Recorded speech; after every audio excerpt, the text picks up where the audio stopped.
2022년 1월 17일 큐티 말씀입니다. 창세기 7장 1절로 24절입니다. 여호와께서 노아에게 이르시되 너와 내 온 집은 방주로 들어가라. 내가 이 세대에 내 앞에서 의로움을 내가 보았음이니라.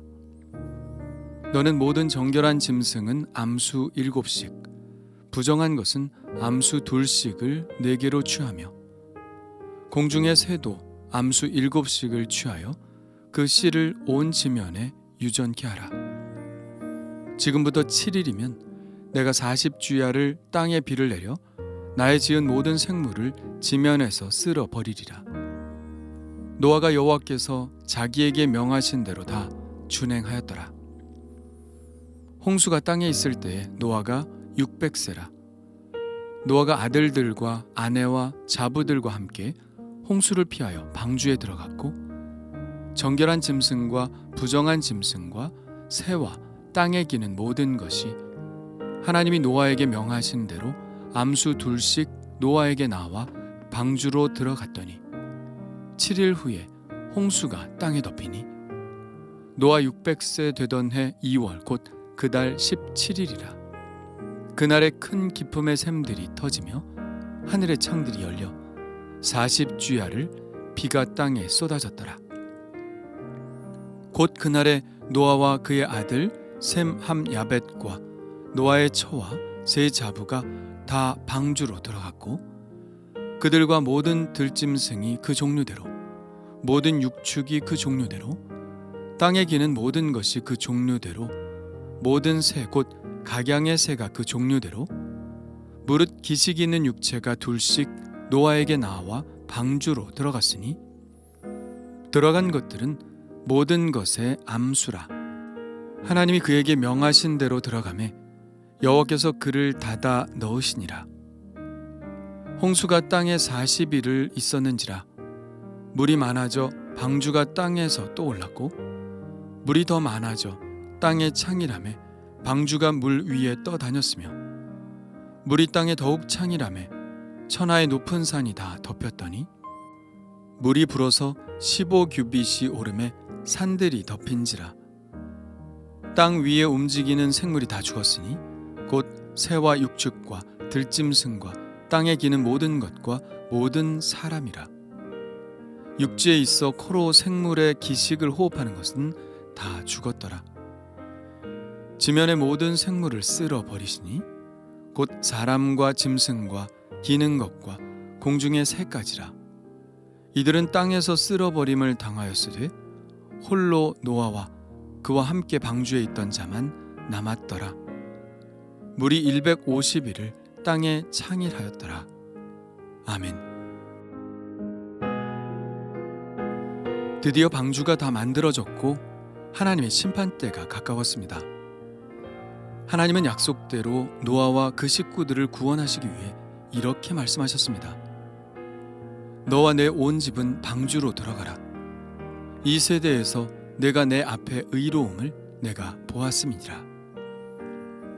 이 말씀은 빌립보 감옥에서 사도 바울이 그를 지키고 있던 간수에게 했던 말을 생각나게 합니다. 주 예수를 믿으라. 그리하면 너와 내 집이 구원을 얻으리라. 성경은 많은 부분에서 개인의 구원을 말하기보다는 집의 구원을 말하고 있습니다. 이 말은 어떤 한 사람이 주님을 영접하여 구원을 받으면 하나님은 누구보다도 그 사람의 가족에 대한 관심을 가지신다는 말입니다. 통계적으로도 가족의 영향을 받아 주님을 영접한 사람들이 다른 사람들에게 권함을 받은 사람들보다 압도적으로 많았습니다. 저희 집만 해도 할아버지가 예수를 영접한 후 모든 가족들이 예수를 믿으니 그 가족 안에서 한 사람이 구원을 받는다는 것이 얼마나 중요한지 알 수 있죠. 1절은 노아의 어떤 점 때문에 하나님이 그를 선택하셨는지를 다시 한번 이야기하고 있습니다. 내가 이 세대에서 내가 내 앞에 의로움을 내가 보았음이니라. 이 세대란 어떤 세대인가요? 사람의 죄악이 세상에 가득한 세대입니다. 그의 마음으로 생각하는 모든 계획이 항상 악할 뿐인 그런 세대입니다. 온 땅이 하나님 앞에 부패하여 포악함이 땅에 가득한 세대입니다. 노아가 악한 길을 간다고 해도 하나도 이상하지 않을 그런 세대에 살던 사람이 바로 노아입니다. 그런데 그는 그런 세대에 살면서도 하나님 앞에서의 의로움이 결코 변질되지 않았습니다. 이 노아는 우리 그리스도인들의 모범입니다. 하나님은 이 세대를 구원하시기 위해 우리 그리스도인들에게 희망을 걸고 계시죠. 이 세대를 사랑하나 이 세대의 삶의 방식과 결별하고 하나님의 말씀을 귀 기울여 듣는 그런 그리스도인들에게 희망을 걸고 계십니다. 그것은 바로 그런 그리스도인들을 통해서 세상을 구원하시려는 희망이죠. 그런 우리들이 갖추어야 할 마음이 바로 노아가 보여주었던 그런 마음입니다. 사도 바울은 이것에 관해 우리들에게 이렇게 당부하고 있죠. 너희는 이 세대를 본받지 말고 오직 마음을 새롭게 함으로 변화를 받아 하나님의 선하고 기뻐하시고 온전하신 뜻이 무엇인지 분별하도록 하라. 과연 우리가 이런 삶을 살 수 있을까요? 이 세대 속에 살아가고 있는 우리들에게 이것이 과연 가능할까요? 그것이 가능하고 안 하고는 우리의 믿음이 결정하겠죠. 부디 노아처럼 이 세대 속에 살지만 하나님 앞에서 그 뜻을 헤아리려 하는 그런 사람이 되고 싶습니다. 2절에 보면 정결한 짐승은 암수 7씩, 부정한 것은 암수 2씩을 방주에 드린 것을 알 수 있는데요. 이것은 모세의 율법을 기준으로 삼은 것은 아닙니다. 노아는 모세의 율법이 나오기 훨씬 전이니까요. 그 기준은 알 수 없고 어떤 짐승이 정결하고 또 어떤 짐승은 부정한지는 알 수 없으나 노아의 시대에도 어느 정도 그런 구물은 있었던 것으로 보입니다. 그렇다면 정결하다는 말은 어떤 의미를 가지고 있을까요? 그것은 순수한, 깨끗한, 먹을 수 있는 이라는 뜻을 가지고 있습니다. 그래서 어떤 사람들은 정결한 짐승을 그렇게 많이 방주에 실은 것은 그것은 노아 가족들의 음식을 위해서가 아니겠느냐는 의견을 내기도 합니다. 그러나 동물을 먹을 수 있는 것은 9장 3절 이후부터라고 볼 때 먹기 위해서 많이 실었을 것 같지는 않습니다. 또 하나의 견해는 제사를 드리기 위해서였을 것이라는 것인데 이것이 설득력이 있죠. 노아는 새로운 세상에서 동물들이 번식을 하기 전에 제사를 드려야 했으니 정결한 동물들이 필요했을 것입니다. 그리고 빨리 번식하게 하기 위해서 그렇게 하셨을 것이라는 의견도 있죠. 정결한 동물들로 분류되는 것들은 대부분 초식동물입니다. 소, 양, 염소가 그렇죠. 초식동물들은 육식동물들에 비해 번식이 빠른 편입니다. 그럼에도 불구하고 번식이 빠른 동물들을 7쌍씩 방주에 들였다는 것은 이 초식동물들이 결국은 육식동물들의 먹이가 되어야 했기 때문입니다. 이것은 너무나 당연한 것이겠죠. 육식동물들에게 먹이가 없다면 육식동물들은 생식을 하기 전에 벌써 죽어버릴 것이기 때문입니다. 어쨌든 이 동물들이 모두 방주에 들어갔는데 노아의 가족들이 이 동물들을 다 잡아서 방주에 집어넣은 것이 아니라 하나님께서 그들을 불러 모아 방주로 들어가게 하셨다는 사실이 9절에 나옵니다. 하나님은 노아에게 명하신 대로 암수 2씩 노아에게 나와 방주로 들어갔으며 하나님께서 동물들을 불러 모으신 것이죠. 이 모든 일들이 7일 동안에 이루어졌으니 당연히 하나님께서 하신 것입니다. 그리고 이 일을 하나님이 하셨다는 것은 16절에서도 읽을 수 있는데요.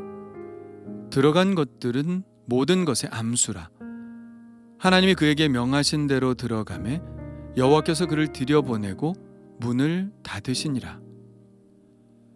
하나님께서 친히 문을 닫으신 것을 볼 수 있죠. 하나님께서 친히 문을 닫으셨다는 것은 구원의 일은 바로 하나님의 일이라는 것입니다. 우리의 구원을 위해 문을 여시는 것도 하나님이시고 문을 닫으시는 분도 하나님이시라는 것이죠. 우리는 구원의 문이 열려 있을 때 그 문으로 들어가야 합니다. 언제 이 문이 닫힐지 모르니까요. 하나님께서 방주의 문을 닫으신 후 홍수가 땅을 뒤덮습니다. 무려 40일 동안 쉬지 않고 비가 내렸죠. 드디어 방주가 떠오릅니다. 그리고 이리저리 물결에 따라 떠다닙니다.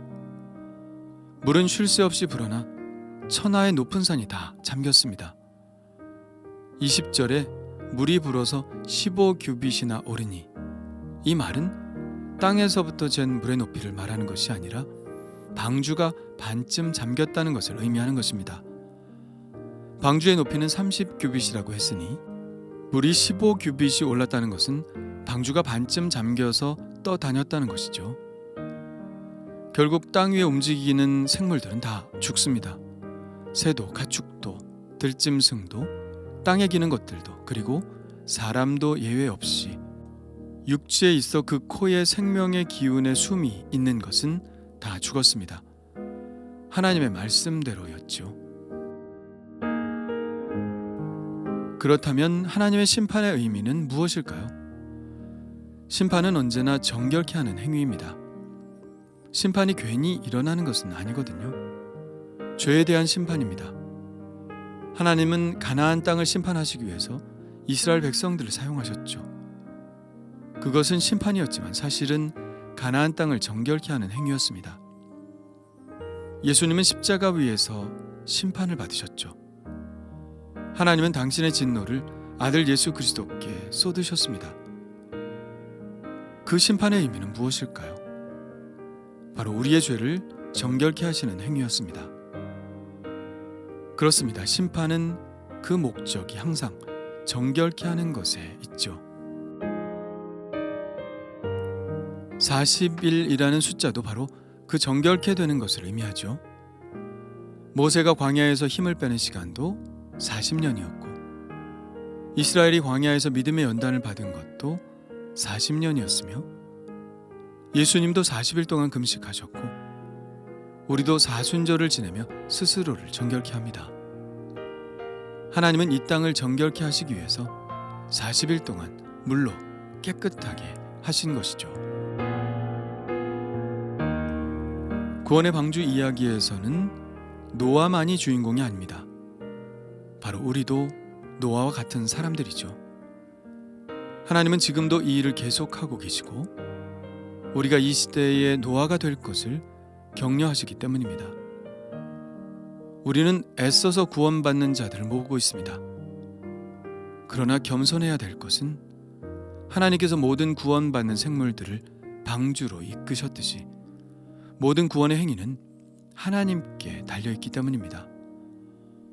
노아처럼 기적과 같은 헌신을 하되 그 결과는 오직 하나님께 달려있으니 하나님께 맡겨야 한다는 것이죠. 오늘도 하나님은 어떤 사람을 불러 구원의 방주에 들이실지 기대가 됩니다. 주님 감사합니다. 심판 때에 노아와 그 집이 구원을 받았듯이 우리 가족들도 모두 구원받기를 원합니다.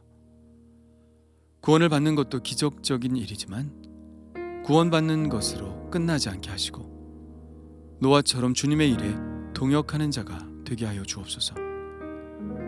이 세대의 풍조를 따라 살지 않게 하시고 하나님 보시기에 함께 일하고 싶은 그런 사람이 되게 하여 주옵소서. 지금도 여전히 구원의 일을 하고 계시는 주님, 이 일에 쓰임받게 하여 주시고 겸손하게 주님과 같이 이 일을 계속하게 하여 주옵소서. 예수님의 이름으로 기도합니다. 아멘.